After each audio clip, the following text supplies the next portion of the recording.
make a claim of curvature and there's evidence of rotation. Oh, That's so it. you don't make so you will defend rotation. You got Yes. rotation evidence? Yeah, what's that? Yeah. What's the what did you say a few months ago? Yeah, it's you've heard it all before, like the weight change with latitude, pendulum, that sort of stuff. How's the I'm just pendulum saying that. prove the Earth's rotating? Go ahead, I want to know. No. Do you want to talk about proof? The concept of proof? What? I said evidence. I didn't even say the word proof. See, you yes, have. You did. Yes, I said, you do did. you want to Yes, explain? you did. I said, do you want to explain how the pendulum shows? Who here? Maybe I did. Say the word proof. Did I? Nobody. I thought I said shows that the Earth's rotating, but maybe I did. No. But that's just Witsit say the word proof. It's just another tactic that you use, right? Because did you say the word proof? Stop being gay, dude. Just knock it off. Yeah, he said proof, and I said evidence. I don't know that. I thought I said show, but I'm explaining that even if I said proof, it doesn't matter because like it's just a tactic. It's just like it's like this pedantic tactic that you're using, right? Like use it in the colloquial sense, even though it's assumed you can never definitively prove anything 100% of the time. Whatever you're claiming to do right now, support it with evidence, show that it's been verified, however you want to phrase it. Like, how does the pendulum verify that the Earth's rotating? And this is just proof of why I'm not going to debate you. He's not deafened, but it's like, because why would I? Why would I debate someone that uses tactics? It's stupid. Or like, why would you debate Roohif about surface level refraction or whatever, long distance observations? Yeah. It's nonsense. I understand why you're scared with it. I mean, you think that's going to somehow work. I mean, it probably would have worked like a couple years ago, like if you tried to like appeal to my ego. But like at this point, I genuinely feel like you guys can't even hang with us. Like you can't. Like we just need the bigger people that we need to talk to them about their field of expertise because you guys bastardize the whole model and then we end up just debating things that aren't even the claim anymore. Like you guys just make up arguments based on what we say. You can say whatever you want. You have no academic reputation, no accountability. Half you guys are completely anonymous. You're monologuing again, what's it? You keep monologuing. Well, hopefully you took notes. No, I deafened. Whenever I get muted, I get deafened these days. What I was going to say, yeah. So speaking of citations, so Shane and I were just talking about the direct measurement of the curvature of visual space paper, right? The one where they point the arrow. They do like non-egocentric pointing of the arrow to the ball. All right, you've cited that, right? It's one of your favorites. I've cited. I don't. Which one? Hang on. Where they're looking at the ball in the middle and they're using a pointer. Yes, that one. What about it? Curvature. Pretty sure that's yours. That's the one. Shane's pretty sure. I've found a bunch of them. Do you understand that paper? Pretty well, yeah. Like looking left to right in relation to the sphere that's in the center, they show that there's actually a curvature to the visual space and interpretation of the people. So, again, I've tagged you in the chat at 6 minutes past. Use that knowledge from that paper to make a prediction for what you should see on a flat Earth. And I bet that you won't because you cannot. Okay, so we're actually in the process of trying to map it out, but this is what's so funny. Like, you use predictions that have been disproven and don't even work logically on their face.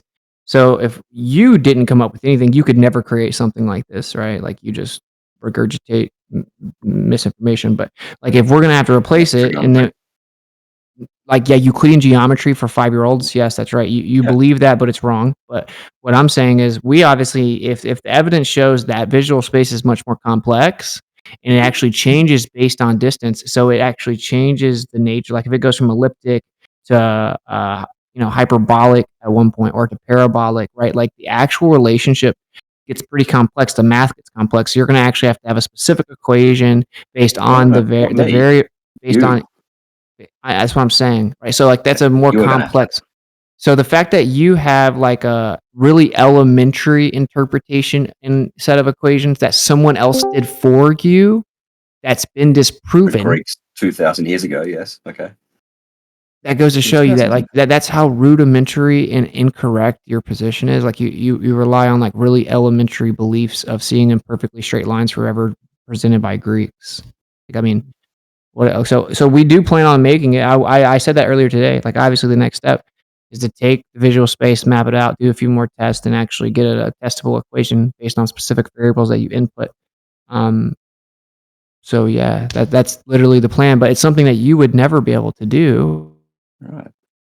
And I Believe will things. listen to your bullshit when you answer that prediction question.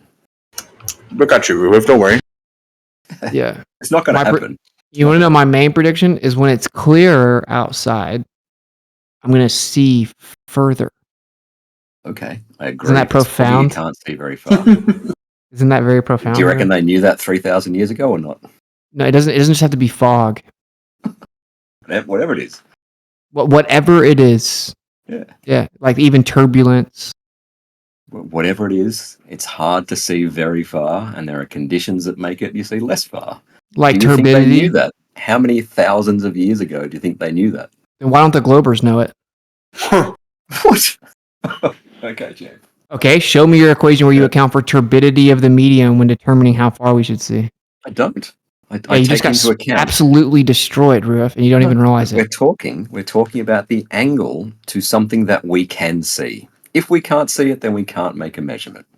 Right? So what is, like I said in that meme, what is the angle to that mountain? Make a prediction using your particular bullshit. And I bet my fucking testicles that you cannot. Okay, that's what you claim. But now this is what happens. For one, the prediction that you make. First of all, there's two different things you've asked me to predict. It's like atmospheric conditions or what you call refraction, and then just general visual space perspective and how we see things in the distance. Those are two separate things. They are both relevant in every observation that you make. You love to talk about refraction and how it determines how far we see, and you don't even account for turbidity, which is objectively and provably a very relevant and important variable in how far you see, which means everything you say can just be dismissed. It's just irrelevant. Okay. And so we would have to map it out. Now, this is also the funny part is whenever you do your geometry and it doesn't match what we see, you just move a slider around to make it match. So I guess that we can do the same thing. As long we can do the same thing, I guess, right? You see in my meme, it says we're standing at the top of a mountain. You see that part? Yeah, but did you hear everything else I just now specifically laid out? That you're I'm responding to it. Shane, am I responding to that slider comment? No, you're not. You're talking Shane about something aware without that refraction. I am. All right. You're talking about something without refraction. If I'm standing on the top of a mountain, right, I put that in there specifically because once you are well above the surface, refraction is predictable. So I don't get to move the slider. I don't get to move the slider if I'm standing on top of a mountain. Well, you still have to move the slider. Yes. No, I don't. Yeah, you had to move the slider to 7/6R. That is typical refraction. So you did move the slider. No. Okay, but you had to move it. So yeah, you're right. You did. You had to move it from where the actual geometry would predict it is to further away. I'm not moving the slider. So you did have to move the slider. Typical. No. I'm keeping the slider where it is, typical refraction. Typical gradients. Okay, we understand what you're saying, but obviously what I'm saying is that if you just use perspective alone, it won't actually match. So then I agree, it won't match. Move the slider. No, I don't move a slider. Not dude. Oh my god, incorporate the typical atmosphere. Stop being gay. Don't move the slider. Buddy, try to keep up. You use the proverbial slider to. I don't move a slider. I said proverbial. Do you know what that means? I don't move a proverbial slider either. What does proverbial mean? I don't move anything. I incorporate a typical atmosphere. What does proverbial mean? Not real. This works better when you guys don't actually communicate. I love it. Come on, James. Like, come on, James. Look, I can communicate with Roohif and no one else has to, right? We don't have to do so. Well, let me say one more thing. So this is the point, right? Like, what I'm obviously saying, and if you were talking in good faith, then this would have already been. Like, the point is that if you just use good faith for once, man. Use good faith for once. So if you just, you are the biggest liar in this arena, Whitson. That's why. Well, hold on. What have I lied about? Yeah, all this bullshit. Name one. Honestly, when we bring this out, Roof is going to be the head of their charge to refute us, so it seems prudent to get his response. Can I play a video? Let's play a video. That was really bad, dude. Roof. You said he lies, and you said he lied like 3 times. Then he asked you what he lies about, and you said I'll play video. All this bullshit. Okay, Whitson, do you need to incorporate refraction? Atmospheric conditions is obviously always relevant. Yeah. Yes. So I'm not moving a slider. But what did I lie? You said I was the biggest liar in this space. What do I lie about? All this bullshit. You can't even name one thing, and I'm the biggest one in this space. That's crazy. I don't keep a list, to be honest. You can't even name one thing. You don't need a list. Okay. Can't name one thing. Standard refraction. Should I incorporate standard refraction? No, because it reifies the R value that's in contention. Okay. Well, that's one lie. That's one lie. Hold on. How's that a lie? You asked my opinion on whether or not you should do something. Yeah, I don't think refraction is cool when it invokes R radius either, nor does an arc length invoke an R radius, so I don't think you should be able to use either one of them. All right, give me a sec. This dude's so thirsty, he just called that a lie. Like, sure you can from your perspective. All right, there we go. Thank goodness. Oh, Roohif. I mean, someone else want to talk to him, man. I mean, can't you just like go away until Whip is not here? Dude, Shane, if I have a question for you, Shane insists Shane insists that you're cool at times. Can you help me understand how I've never witnessed that? Hang on, are you watching my screen? Well, you answer my question. I can see why already. Just answer my question, bro. Because like I was being pretty chill in here. To perception, which is refraction. Refraction You're playing always an audio happens. clip of That's me why it's saying that important. Refraction, which we always happens. immediately and adamantly claim is always present. Oh my god, bro! Refraction's always present. I just said that again. How does that get him, Roohif, when he said the same thing? Or are you just corroborating what he said? Account for refraction with it? You're basically on my team. You're like supporting what I just said again. He's corroborating what you said with you. Thank you. You're like my ear. Anything else? Oh, excuse me. But Roohif, Freddie, real how quick, do you account for refraction? if we're going to make a prediction and I use logarithmic, but I limit it to the linear portion of that logarithmic, would that be go? Come on, man. Yeah, so I said that you always have to account for refraction, meaning obviously how light interacts with the medium that you're making the observation through. Your follow-up is how do you do that? Well, first of all, my statement remains true whether or not I give you an equation or methodology to do it. Because you can't, because you Dude, lie. stop. You can't. That's not a lie. My point is that you can't just look out on the Earth and be like, oh, well, we can ignore the atmosphere and then make claims about what is or isn't possible on a flat Earth. That's ridiculous. Okay, should Blackpool Tower appear higher than Dow Crag? No, visual space is curved and you have to account for like the... So, demonstrate that you know what you're talking about and not just lying out your ass. Okay, I'm not lying. Like, I don't know why you keep saying that. Do you know what lying means, man? Because being deceptive. How so? Roohif. You claim to know something when you've got no fucking idea. What did I claim to know? Well, I'm taking into account refraction. How do you take into account refraction? When did I claim I know a specific equation to account for refraction? Well, you don't know how to take into account refraction. Thank you. I already said that it's a complex issue because you have to account for things that you don't even account for, like turbidity, which is directly relevant to the attenuation. How do you take into account turbidity? Dude, if you want to get ahead of this whole thing, right, just look at what I'm posting there because this is what we're going to come at everyone with. And they're going to come to you for help, right? So you should probably be prepared. Yes or no is well, yeah. Is humidity relative or absolute? Live chat, right? So we got my two functions, one linear, one nonlinear, and then the backup for the nonlinear portion. And you can see that of the portion that is nonlinear, we can use the linear portion still, right? So when you say make predictions, are you completely sure that we can't? Sure, make a prediction for that angle. But like, he doesn't. So if you can use linear functions, right, then so can I. But I can also use nonlinear functions to approximate the same thing, right? Are we talking 60 nautical miles per degree linear function? Is that what you're getting at? Well, that's one aspect of your linear function, but no, just typically linear, because you have it extending to infinity. You can just linearly scale distance forever, right? Right, yeah. Right, so if that's not the case, right, or if I have a function that can do that at times and then do something else at different times more appropriately, say, wouldn't that be valid to make a prediction? Like whether something's the linear function, you need geometry to justify that real world linear relationship. But like we're saying, it's not linear. Everyone seems really hung up on that, right? Like Like, yeah, we're gonna say it's not linear. Like, I'm not gonna go linear. That's the whole. That's But the it whole. is linear. So your vision is linear all the way through from horizon to horizon, from one side to the other, completely all through your zenith and through the refractive layers at the horizon.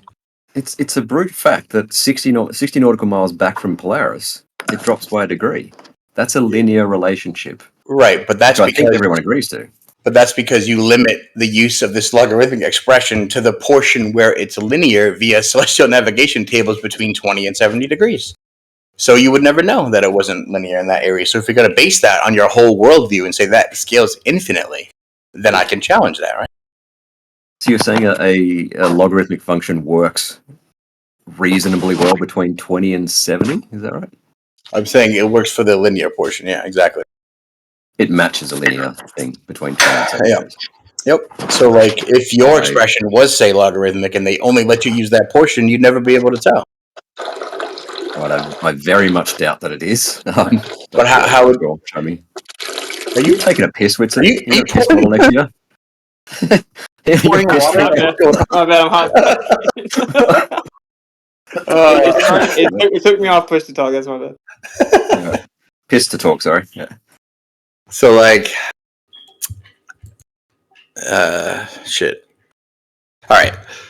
So I'm going to go non-linear, dude, right? And I can use the portion that is linear the same way you can use it, and actually would probably use it for the same portion. If I look at like my little celestial grid, or like the azimuthal grid of observability, below a certain portion would be a certain metric, in the middle would be like linear, and up top would be like parabolic, right? So that's how we'd approach the distance scaling problem. We can do everything that you do, plus we can do more. You see? Right, but I see it sort of like there'll be a spot on a logarithmic curve really zoomed in where it will be almost straight. Yep. Not quite straight. Yep. But then as you get to the asymptote, like the y-axis, like right, it's just going to go fucking nuts, right? Right, but so that's like exactly mathematically describing something that visually compresses into nothing. When you no longer can resolve it, it's essentially compressed into infinity, right? Not quite infinity, like not quite on the line, but approaching. Oh, yeah. Ooh. I don't think you should be allowed to cut off at 70. Because well, that's what you guys do, though. No, you use celestial navigation like correction tables, man. Like they disavow accuracy past a certain threshold. I was going over it with Bacon to get the exact threshold. Not vertically. Like what do you mean below maybe 10 or 15 degrees elevation, you've got refraction might give you a bit more of an error. So they have correction tables, right? Exactly. We account for that. But like, so you can't use it without being corrected within this linear portion. And the exact portion is where this function would appear linear. Oh, you're going to have to graph it out, I think. Oh, I know. Show me the math. I'll prepare for that. And then we have this angular resolution derivation of the same parabolic expression. Like, hey, if we're like, look, 8 inches per mile squared, is that like a physical description? Or would that be like, more of an optic drop off for the rate at which things disappear bottom up? And if that's the second, if the latter is the case, then we have some angular resolution derivation to backwards we could even say get the radius of like, say, your spherical celestial dome that encompasses you everywhere you go, like Bislin so nicely pointed. But where's the resolution in that second one with the dude? You're saying there's angular resolution in there somewhere? Uh-huh. Where's that? Starting right there. Right, because they're all related.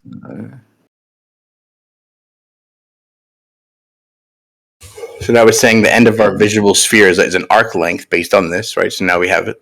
We invoked a circle for the spherical. The 0.02 degrees. Who was I talking to the other night?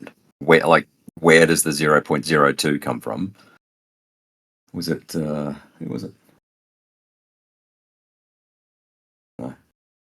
But yeah, that comes from the Rayleigh criterion, right? The 0.02. Well, that's the next slide, man. You gotta go in order. Right. But that comes from the Rayleigh criterion. Angular resolution limit, isn't it?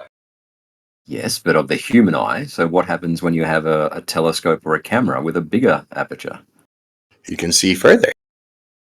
No, the amount of hidden doesn't change depending on your aperture. Yeah, but like when you can't see it with your eye, you can bring it back with a camera or a telescope or whatever, right? Yeah, like it cannot can make read it that. resolvable. I mean, it's not that it's Yeah, not there; it's resolvable. that it's not resolvable with your eye, and then it becomes resolvable with the tool. Right? Same Right. thing. So Right, but it I doesn't think we're on the change same page. it doesn't change the amount of hidden, nor does it change the angle to it. All right. Well, here's where I'm going with it. Right. Here's where we're going to derive. Here's the actual backup where I'm going to say how we derive. And then again, my one wonderful model always has that personal celestial sphere of what radius, Ruhif? What do I always say it was? 3959. Right. So they're going to have Yeah. that circling around me, and that will be the observability limit that makes all the other math work, which is what I did in the spreadsheet here. So are you saying you can't see further than 3959? Like what are you saying? Yes, that's what I'm saying in all directions. All right. So when the sun rises, how far away do you think that is? I mean, you can see things like on the horizon that don't actually approach because, that linear function you work, it doesn't really work on the horizon 5 degrees, 10 degrees. It works about 15 degrees and onward. That's when that 69 miles per degree would be linear. It doesn't quite work on the horizon, etc. So, what this would be was describing that would be outside your range of visibility, but the light would reach you, right? Because you'd have this horizon sunlight. You'd have the sunrise and the horizon being lit. So you can see further than 3959? So here's a good depiction. Oh, I thought you said you can't see further than 3959. Yeah, you really can't, but it's complicated. Well, again, when the sun rises or sun sets, how far away is it? Is it more than 3959? Yes. The actual statute miles added up between the latitudes of north to equator equals like 6,200 miles, not 3959, right? All right. Right. Yeah, So that's a quarter of the circumference, yes. Right, but that's a linear distance, and that would mean that distance is between each of those has to be equidistant. So there's literally 6,200 statute miles between them, right? Between the North Pole and the equator. Yes. Yeah. Right. So then how is that also radius 3959 real quick? Because it's a sphere. So you have why is the radius not the circumference? Like, what do you mean? No, not the circumference. Like, how is that extended out 6,200 miles, but also a radius of 39? Oh, is that just an arc of a straight line there for you? The arc of the circumference, yes. Ah. Yeah. Yeah. So when the sun rises, oh yeah, hold on. When the sun rises, it's effectively 90 degrees of 90 degrees of minutes of arc away from you, which is 6,200 miles. I mean, you could want to take a chord length if you want to, but yeah, that you can see the sun at least 6,200 miles away, at least. Right. So we have this sphere of vision, and then you like the whole horizon. Yeah, but why you're looking through most atmosphere at the horizon? Why can you see 6,000 miles that way and not 6,000 miles up? Well, that only applies to the celestial dome, right? You can't see 6,000 miles terrestrial onto Earth, right? That's crazy. But this only applies to like sun, moon, stars, things in the celestial sky. Right. Sun's in the sky. Yep. Yeah. We can see it. I have a good reason why we can't see 6,000 miles ground to ground. Well, we're going to say it's visually compressed. This is the actual range of your vision. Then the portion that is not visible is like logarithmically, i.e., visibly compressed into infinity. So that's why the logarithmic expression best describes the way the vision works, right? Because you can see all of it, but not all of it scales appropriately, and that's the drop off right there. Or the Earth could be a globe. Nah, nonsense. That's nonsense. Well, anyway, like I'm pretty sure when we bring this, no one's gonna have any fucking idea, and they're all gonna come asking you. We'll help you out with a little preface, and now you can. Oh, yeah. I can tell you now, the angular resolution limit, which Whitsitt ran away from because he's a liar. Come on, man! You're gonna throw shit like that from the sidelines? No one he did. As soon as I pushed him to explain his bullshit, he runs away. Hang on one sec. We didn't run away. I asserted myself so you guys would stop bitch fighting. Yeah, one sec.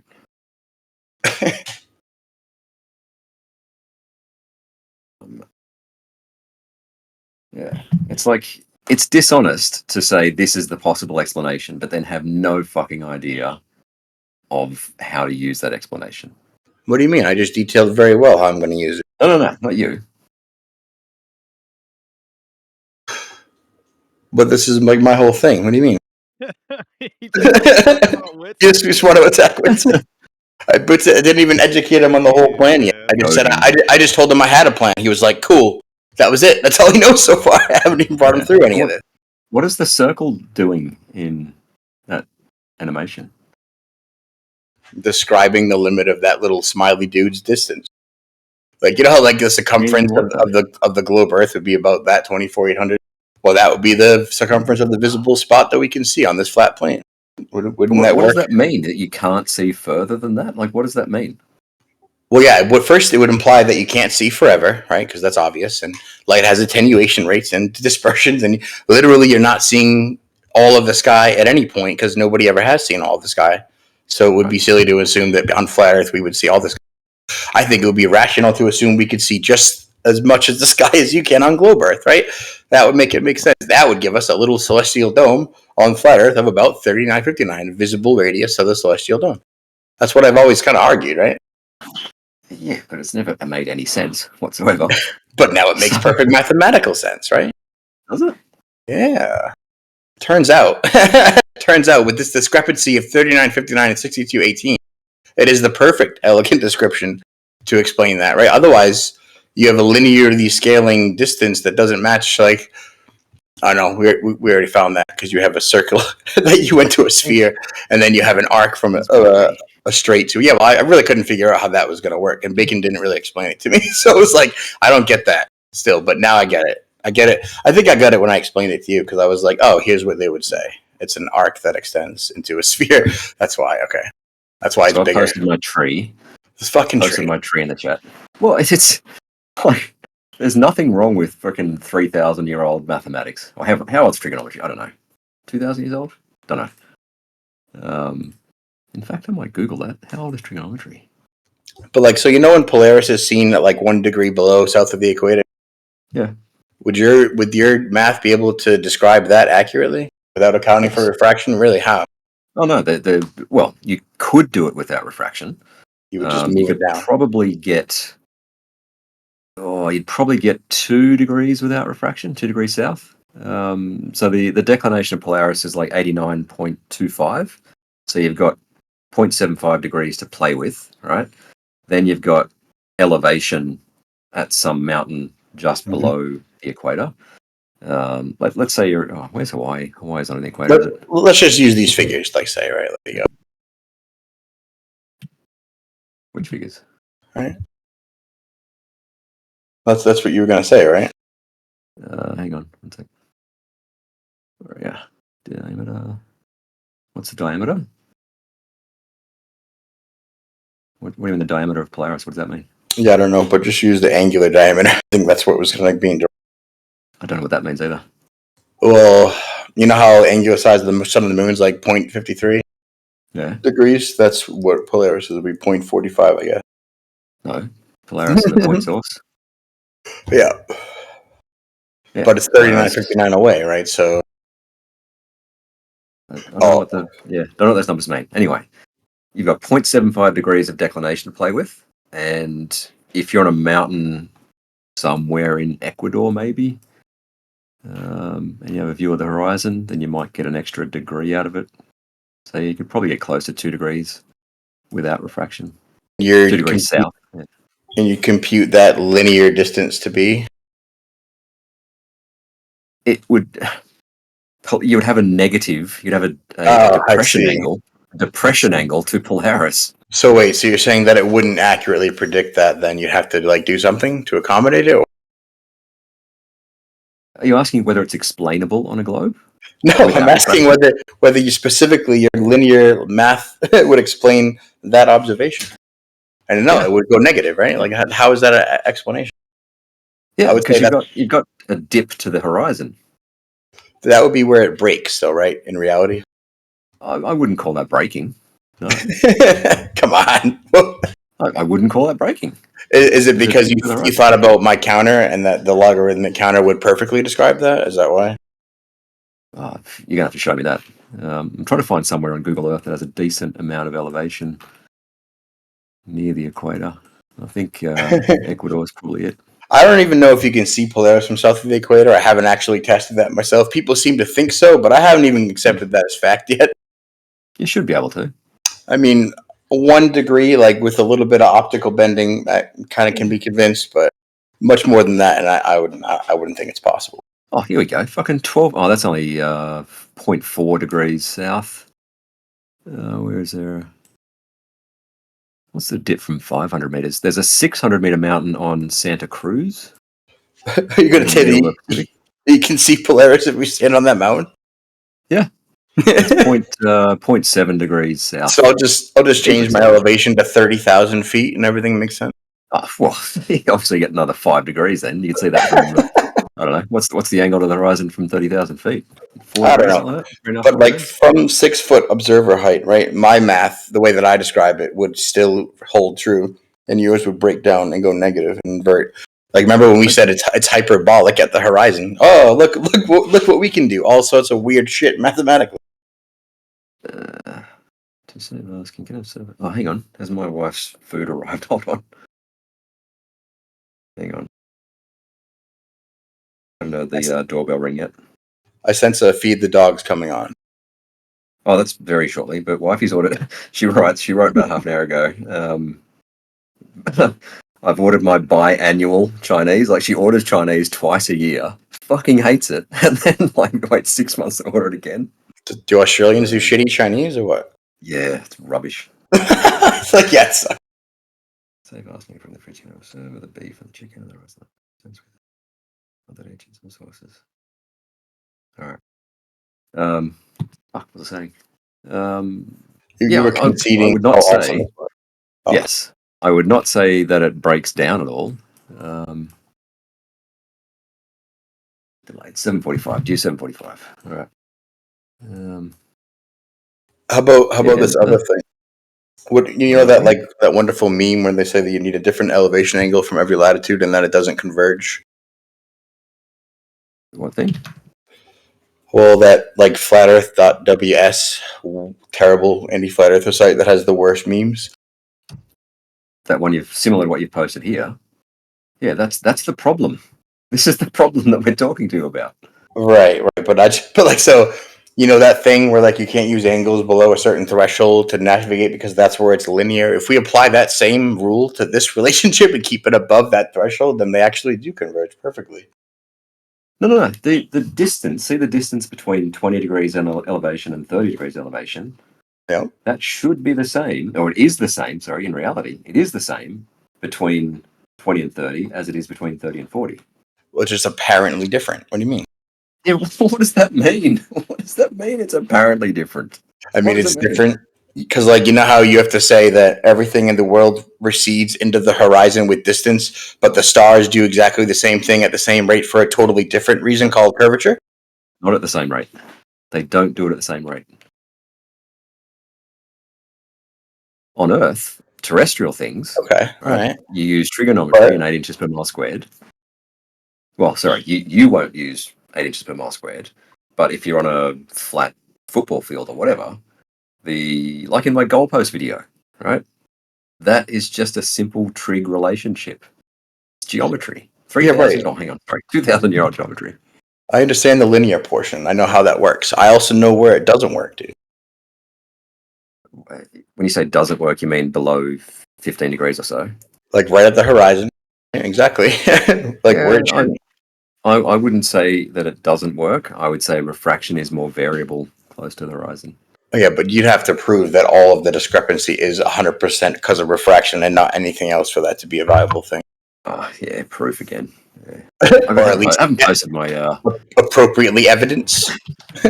Oh, sorry. There's another Witsit lie. He denied saying the word proof. Yeah, we definitely said proof, but we had asked for proof of Earth spin, and we got excited because we'd never seen any. But don't ask for proof. Ask for evidence. Hang on, hang on. I get too many fucking messages. Hold on. Indian Prime Minister accidentally shot by the SWAT team. Oh, 2018.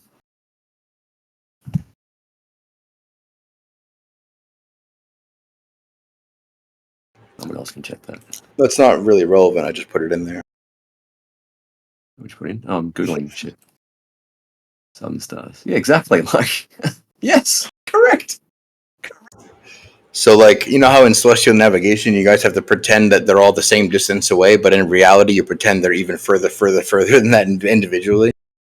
No, the only celestial object that we care about the distance to is the moon for celestial navigation. The rest are far enough away that the light comes in parallel. Yeah, so like you have to like cop it out by just pushing it to infinity because there is no distance. Dude, Bacon was perfectly happy to tell me that if they're all at 300 million miles exactly, the math works perfectly. I was like, what? Yeah, it's just yeah. Yeah, but you have to assume. But we started with like you have to assume that everything in the world decreases into the horizon due to perspective, except for the stars, which do it because of curvature. Right, because the distance to them is not changing.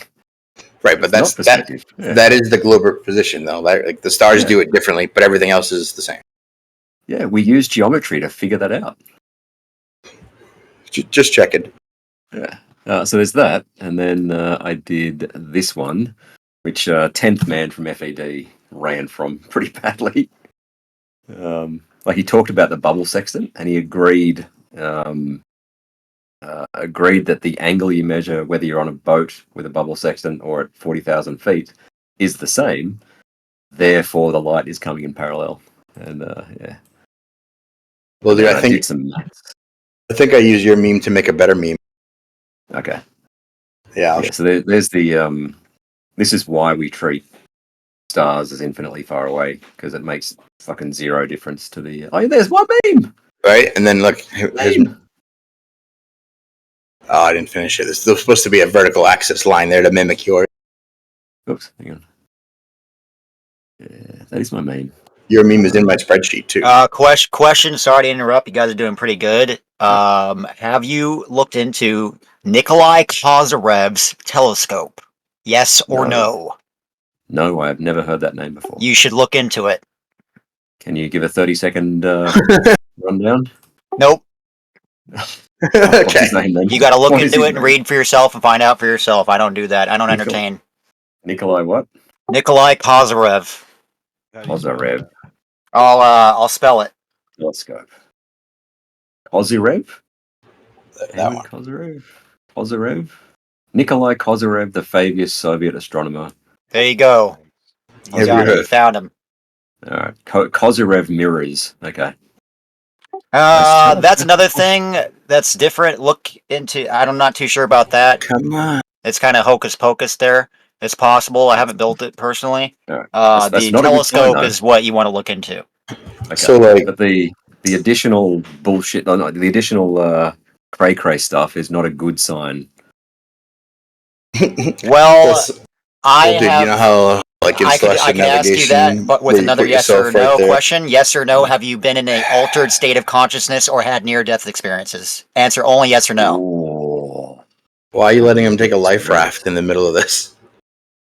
I had a near-death experience. I'll probably say yes to near-death experience, but not quite what you guys would say. That's all right. So you might be able to understand the capacitative telescope then when you look into it. Great, but like while we're here, let's finish this celestial navigation thing real quick. Yeah, quick. You know how you say like you got to put yourself at the beginning of the middle of the sphere? No, you don't put you at the middle of the sphere. Someone said that to me the other day. Yeah, in a debate, I think. And he said, "You put yourself in the middle of the sphere." No, you do not. You're at the top of the sphere. I'm on the surface, wherever. Yes.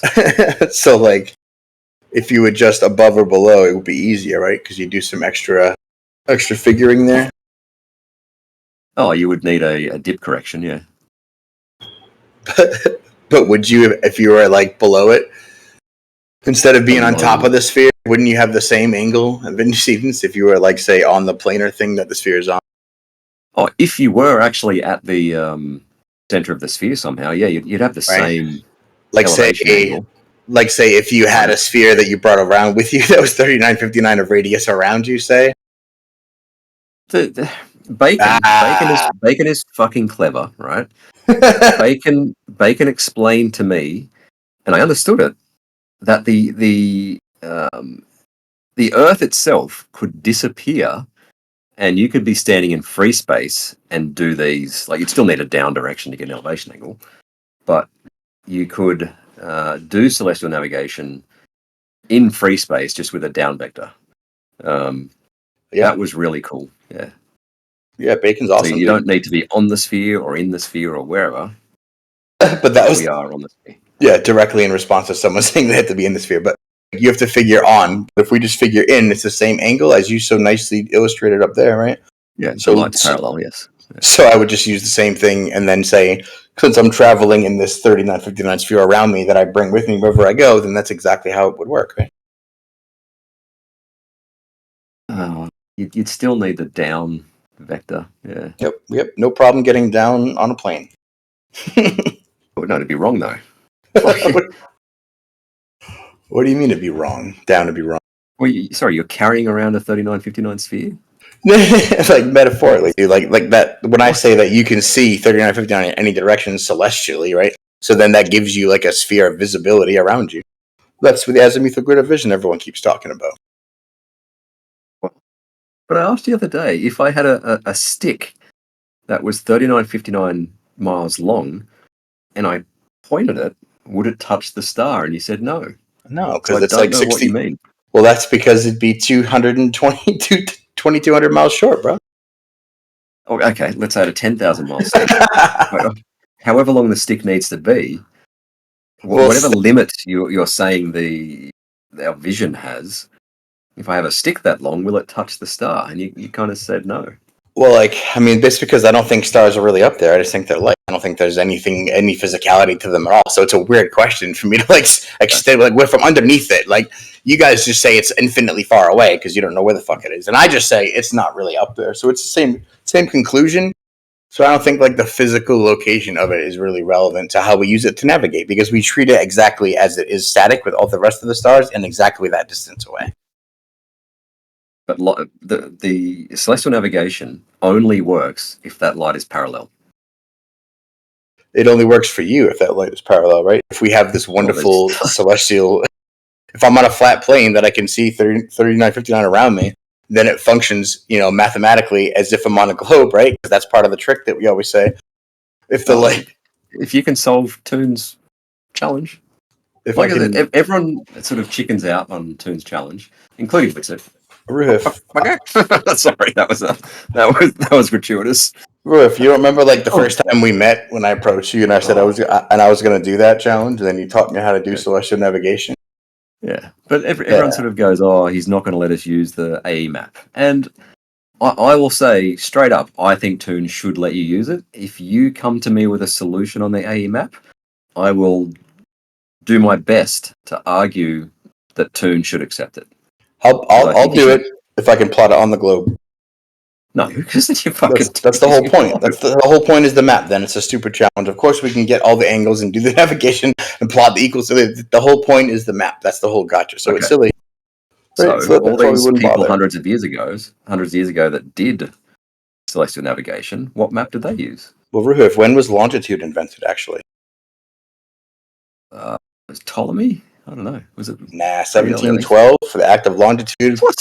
Oh yeah, 1712. I haven't watched your video yet. No, dude. Believe me, this is the mainstream story. It was also invented in 300 BC by Hippocrates, who's also invented spherical trigonometry, wrote 7 books about it, invented a celestial transit method involving the moon, and developed an instrument similar to a sextant that nobody's ever seen or found. Oh, and all of his books burned, and he's definitely real. But then they didn't use longitude until 1700 from the Board of Longitude, right after the Royal Society decreed that they would, pay him out. The whole thing is none of that. You're talking about a map that has an adherence to a coordinate system that can do 200 equal projections of equal area or equidistance with no loss in data, literally because it's the same distance. So plot it on this map, plot it on that map. It doesn't make any difference. Hang on, let me read Ptolemy. Oh my god! I'm sure Ptolemy mentions longitude. Do you think that in my research I have messed up the history of longitude? I am very deeply sorry. I have not yet watched your video. It is literally in my bookmarks. I know, but like, do you think that I'd be wrong about something like this at this point? I don't know. Am I usually I'm wrong? Pretty sure that Ptolemy talked about terrestrial latitude and longitude. Oh yeah. So they had what's called localized longitude, right, where you can just decide and you can do it. And they even said that Hipparchus developed his whole longitude system with his prime meridian that he put at some island right off the thing of Rhodes. Like, oh yeah, cool. Yeah, That Rhodes, definitely, yeah, exactly, Rhodes. Yeah. But then you're It's like, not acceptable. everyone has their own longitude all the way up. So all of a sudden, the Royal Society decrees that the travel lanes are expeditious, and we're going to have unified global longitude right before this time. That's going to be crazy. Okay. Oh, fine. Yeah, like the longitude of Greenwich was 1700 or something, wasn't it? No, so the Royal Society put the observatory at 0 in Greenwich 300 years before they decided to actually name it 0 degrees with the prime meridian, because they took that time to celestially activate and navigate what's called the clock stars, like those celestial belts around the middle, which they were then supposedly going to use for the moon transit method, which would be the main form of celestial navigating up until they developed the new longitude with the whole chronometer when the dude came forward to spite Newton and created the best chronometer that's ever been found, etc. Never made a clock before, taught himself how to make it. And then that's the whole story where they go to get the whole need for the longitude and like best chronometer ever made. Here we go.